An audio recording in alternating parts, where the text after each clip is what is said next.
রাজনীতিতে নতুন নতুন শিক্ষিত হিরো আলমের আবির্ভাব হচ্ছে হুট করে।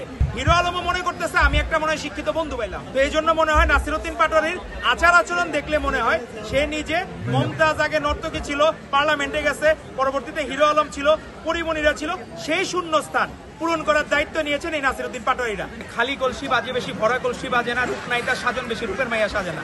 তো এখন যাদের ভোট ব্যাংক নাই তারাই চাচ্ছে নির্বাচনকে দীর্ঘায়িত করার জন্য। না এরা কোনোদিন কি সিইও হওয়ার স্বপ্ন দেখবে না, না এরা মন্ত্রী হওয়ার স্বপ্ন দেখবে না, এমপি হওয়ার স্বপ্ন দেখবে না, তারা অবশ্যই স্বপ্ন দেখবে। সেই স্বপ্নের সারথি হচ্ছেন আমাদের ভারপ্রাপ্ত চেয়ারম্যান জনাব তারেক রহমান। উনি সেই স্বপ্ন দেখাতে চান। আরেকটি বিষয় না বললেই না, আমাদের রাজনীতিতে নতুন নতুন শিক্ষিত হিরো আলমের আবির্ভাব হচ্ছে হুট করে। তারা নাসিরউদ্দিন পাটোয়ারি সেদিন বললেন যে গণভোট নিয়ে একটা মন্তব্য করলেন যে বিএনপির জন্য হ্যাঁ ভোটের মানে না ভোটের মাধ্যমে বান্ডেল থাকলে প্রতি সেনমানিতে টাকা বাঁচবে। বিকাশ সেনমানি বান্ডেল কিনে জিতুন প্রতি লেনদেনে। আমার মনে হয় কি হিরো আলমের সাথে একটা সখ্যতাপূর্ণ আচরণ তার সাথে আছে এবং মনে হয় যে অশিক্ষিত হিরো আলম আর শিক্ষিত হিরো আলম, হিরো আলমও মনে করতেছে আমি একটা মনে হয় শিক্ষিত বন্ধু পাইলাম।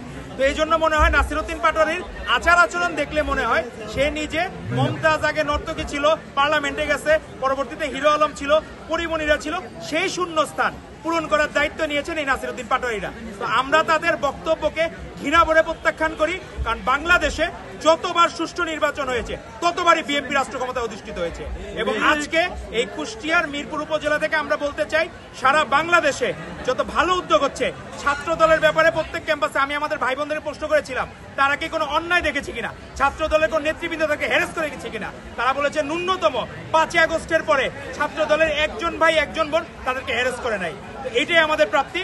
ছাত্র দল ভারপ্রাপ্ত চেয়ারম্যান জনাব তারেক রহমানের দিক নির্দেশনা অনুযায়ী সারা বাংলাদেশের মানুষের হৃদয় জয় করবে এবং সাধারণ শিক্ষার্থীদের মন জয় করে আগামী নির্বাচনে বিএনপিকে রাষ্ট্র ক্ষমতায় আসার জন্য সর্বোচ্চ চেষ্টা করে যাবে এবং আগামীর প্রধানমন্ত্রী হবেন আমাদের ভারপ্রাপ্ত চেয়ারম্যান জনাব তারেক রহমান। আপনাদেরকে ধন্যবাদ। যাদের ভোট ব্যাংক নাই, ওই যে একটা প্রবাদ আছে না যে খালি কলসি বাজে বেশি, ভরা কলসি বাজে না, রূপ নাই তার সাজন বেশি, রূপের মাইয়া সাজে না। তো এখন যাদের ভোট ব্যাংক নাই তারাই চাচ্ছে নির্বাচনকে দীর্ঘায়িত করার জন্য এবং তারা চাচ্ছে মনে হচ্ছে যে একটু বেশি সময় পাইলে তাদের ভোট ব্যাংক বাড়বে, কিন্তু তাদের ভোট ব্যাংক কোনোদিন 6 থেকে 7% বেশি বাড়ে নাই। আর যারা স্বপ্ন দেখতেছে আমার মনে হয় তারা বিরোধী দল হওয়ার জন্য স্বপ্ন দেখতেছে যে 20 সিট পেয়ে বিরোধী দল হবে না 30 সিট পেয়ে বিরোধী দল হবে, ওই স্বপ্ন তারা দেখতেছে।